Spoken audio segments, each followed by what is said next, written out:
Good morning. Pada saat kalian bangun pagi nanti kalian sudah bisa nonton video ini. Ini review dari match weekend.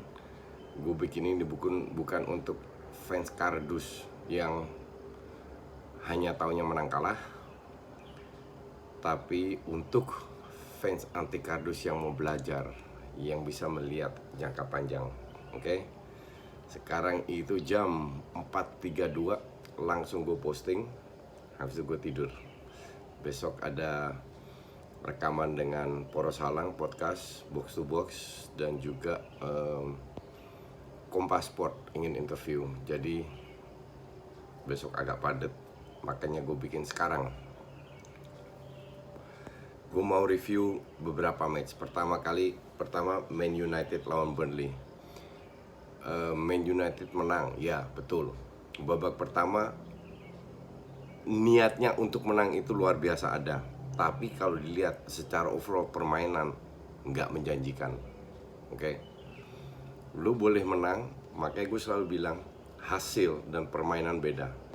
Kalau Man U tidak berubah dari sisi permainan, mereka akan kalah. Karena tidak semua tim yang mereka hadapi memiliki kualitas finishing jelek seperti Burnley. Oke, mereka mendapatkan cukup banyak peluang. Dan kedua, kalau seandainya lu main bagus seperti Bender katakan, lu nggak ada satu tim dunia main bagus create chances kalah terus. Ya. Jadi Man United menang, iya, tapi main bagus sama sekali tidak. Terus ke match ayam sayur Norwich lawan Spurs, gue bilang mereka masih terseok-seok. Oke, Spurs masih terseok-seok. Norwich itu walaupun mereka pernah mengalahkan City, tapi di kandang bisa dibilang nggak banget. Memang ada own goal, mereka melakukan ball possession 7 shots on target, Norwich hanya 2. Dan bahkan beruntung golnya Puki dianulir. Oke. Spurs pun berada dalam masa transisi seperti Man United, Arsenal, yang lagi terseok-seok. Spurs kalau gue bilang sangat sulit untuk konsisten bahkan berkembang. Kenapa? Mayoritas pemain Spurs memiliki intensi untuk menyerang. Mau berusaha melakukan hal seperti itu, tapi seperti yang gue berkali-kali bilang, ini pemain miskin, ini pelatih miskin taktik, ya. Jadi walaupun dia memasang Eriksen, memasang apa, tapi permainannya masih satu level di bawah Pochettino. Kalau dia pun musim depan dapat banyak pemain, beli banyak pemain, seandainya dapat duit, feeling gue sih enggak. Terus apa yang dia mau lakukan? Bermain menyerang, bermain dengan 2 DM, 2 attacking midfield, 1 DM, seperti yang dia lakukan di Madrid, atau dia benar-benar punya filosofi untuk menyerang? Gue yakin tidak ada. This guy is old school dan meraih banyak trofi dengan bermain bertahan, tapi masa bertahan itu sudah lewat. Berkali-kali gue bilang, siapa yang main bertahan layak kalah. Oke? Dan itu kejadian sama Arsenal tadi, tapi nanti kita bahas. Dan ini kejadian juga dengan banyak tim lah, Norwich dan lain-lainnya. Kenapa mereka berada di papan bawah? Karena mereka cenderung bertahan. Sekali-sekali mereka menang. Lihat Liverpool City, lawan siapapun gak ada bertahan. Oke, Chelsea lawan siapapun gak ada bertahan. Ya. Jadi kalau Spurs terseok-seok, tahun depan pun gue melihat Spurs terseok-seok. Ini kesalahan besar untuk memecat Pochettino. Next match, City, ya wajar lah City menang. Liverpool pun demikian, walaupun dibantu dengan offside yang harusnya bukan offside, tapi itu emang lucknya Liverpool. Liverpool lagi ya luar biasa lah bisa dibilang, dan seperti yang gue berkali-kali bilangkan lagi, nggak ada yang bisa stop mereka untuk tidak menjadi juara.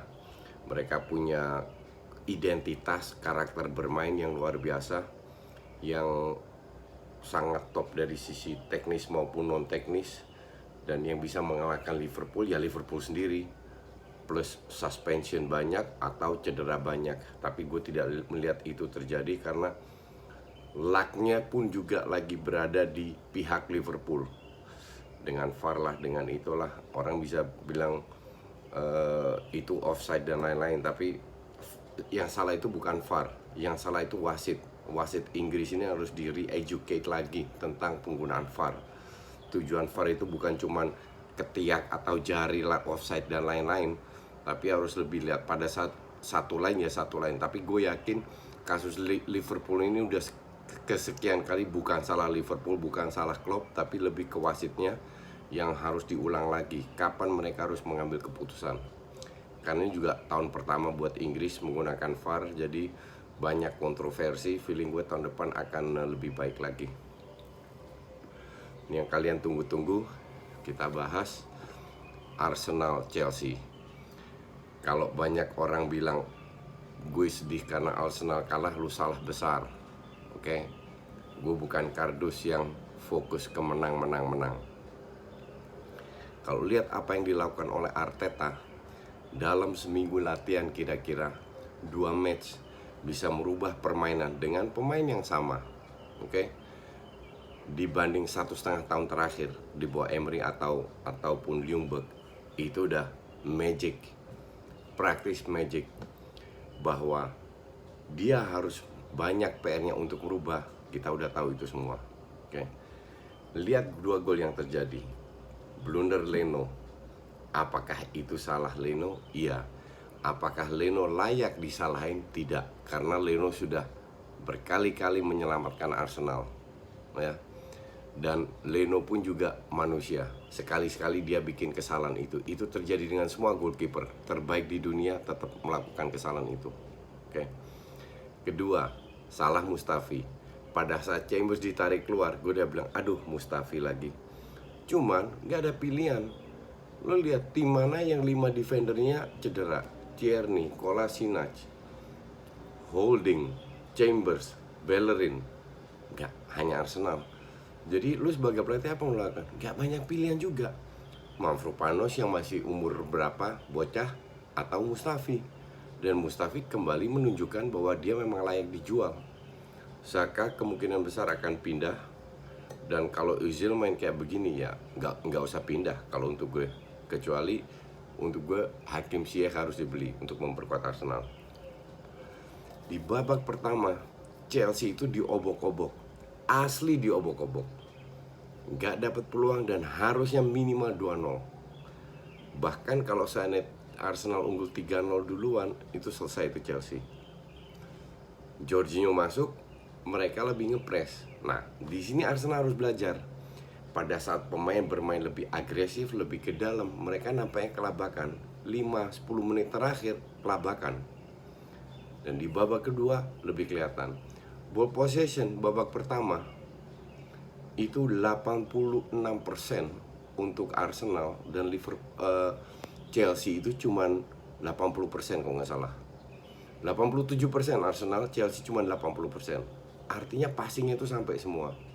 Di babak kedua tahu berapa akurasi passing Arsenal? Hanya 67%.